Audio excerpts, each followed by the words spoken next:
What's up guys, it's Kristen here today with my Diverseathon as well as my January wrap-up. I have a few more books than usual this month to wrap up, so let's just get right into it with the first book that I read, or listened to actually, was Redefining Realness by Janet Mock. This is her memoir, and as I always say, I think you should try to, if you can, listen to memoirs on audiobook, because for me, you really just can't compare to having somebody tell you their story in their own voice and giving the emotion and the depth behind everything. In this memoir, Janet is detailing her experiences as a trans woman, but in particular, I think what I loved most about this memoir is its emphasis on intersectionality, that she is not only a trans woman, but she is a woman of color, and that she grew up very poor. Each of those individual things are going to bring their own unique set of hurdles and problems that she has to overcome. And even though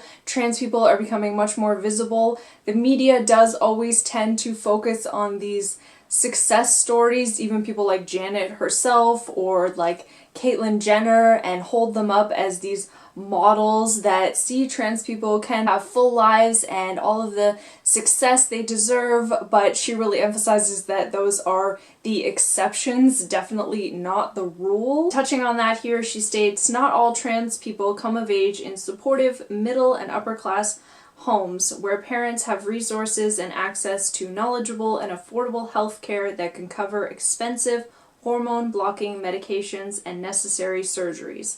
These best-case scenarios are not the reality for most trans people, regardless of age." The word that I would use to describe this memoir would definitely be nuanced in her attempt to give the full picture, and then even going back and stating that she had her own privileges that other trans people did not, with simply being beautiful, and that she could pass as a cis woman, and that she was lucky enough to have access to very good doctors. I cannot recommend this memoir enough. It was just amazing and powerful and difficult to read though at times. I mean, when she says redefining realness, I mean, she does not hold anything back in this memoir of the good times and many of the bad times and the choices that she made that she looks back on now and doesn't agree with. At the same time, having the perspective to look back and say that those were the choices that were available to her at the time, and that she felt like those were the only things that she could do to come fully into herself. Then the other book that I read for Diverseathon was The Brief and Wondrous Life of Oscar Wilde by Junot Diaz. This was another amazing read. It is about a young Dominican boy growing up in New Jersey, and you just feel so much for Oscar that he cannot catch a break. He's this lovable nerd, and all he wants in his whole life is to have a girlfriend, and it just never seems to happen. At the same time though, the book is very much focused on the history of the Dominican Republic, but I swear you will never read this kind of stuff in a history book, which is why I would recommend reading this over them, because it is talking about the things that aren't discussed, the way that the US was involved in propping up dictators for many decades. There are many of these very long footnotes, but they are just riddled with expletives and talking about who was sleeping with whom, and also making comparisons to fantasy books. Like the main dictator who ruled over the Dominican for many decades, he considers him Sauron, and all of his minions are like the Nazgul. So it is just this perfect mixture of obviously an amazing story, but then learning about history at the same time, and also exploring nerd culture in a way that I feel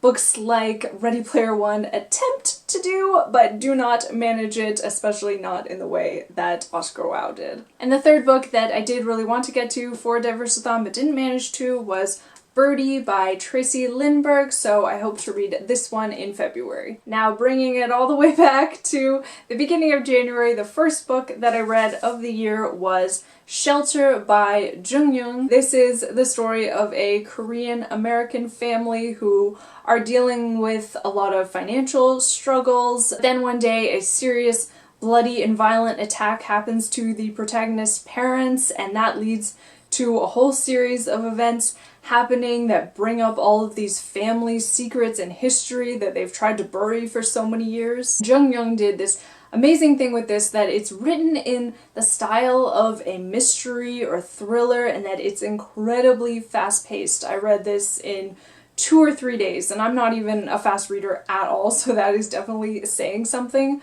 But at the same time, dealing with these very hard-hitting and serious issues, going into great character depth and examination, the way that you would usually find in literary fiction novels, so I just fell in love with it. Though now that it's been almost exactly a month since I read it, I don't think it's quite sticking with me the way that I thought it would right after I finished it, so it's not quite the 5-star read that I had expected, but still I highly recommend it. And then we have my first DNF for 2017 already on the list of the worst books that I have read this year. We're starting off early. It was The Last Days of Magic by Mark Tompkins, and do not let this glitter on the cover fool you. This is one of the densest books I have ever picked up. It is literally unreadable. I don't know why the author doesn't understand that you can't just have world building in a fantasy novel. You also need those little things like plot and character development. And honestly, I felt like I was just reading a Wikipedia page about the history of this world. Absolutely terrible. Do not waste your time on this book. But then in stark contrast, we have the amazing, the incomparable fantasy book, The Fellowship of the Ring. I was buddy reading this with Adam from mementomori, Kathleen Ann, and Lisa from Liken Books. We read The Hobbit in December, and then we're hoping to continue on with the series after this month, but I had actually read this when I was about 13 or 14. This is the original copy that I had, and you can tell that I wasn't always such a huge book snob and I would just get the cheapest option. As odd as it sounds, this is probably the most intimidating book on my TBR because I've been meaning to read it for so many years and just afraid to pick it up, afraid that I wouldn't fall in love with it and that they would never compare to the movies, which I know sounds really terrible, even though I know a lot of people do feel that way. And then I really did not particularly enjoy reading The Hobbit, so it made me even more terrified to pick this up.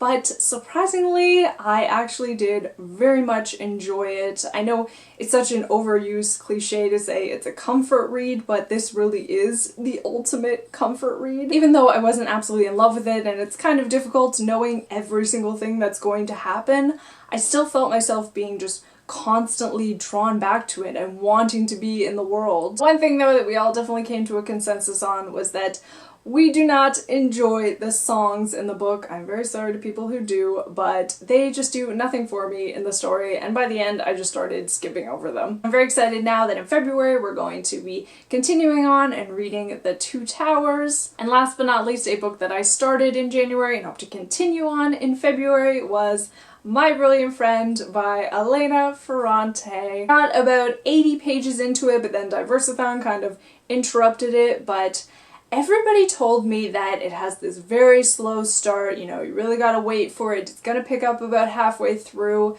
and honestly, I was hooked from page 1. I am absolutely in love with this book. I don't see how it can get that much better, seeing as I'm already in love with it. Clearly, I am on this Ferrante train. So that is all the books that I read in January, and for Diverseathon, of course, I would love to hear from you guys if you have read any of these, or if you participated in Diverseathon, what were some of your favorite reads from that? Please leave your thoughts in the comments down below. Thank you so much for watching, and I'll see you again soon. Bye!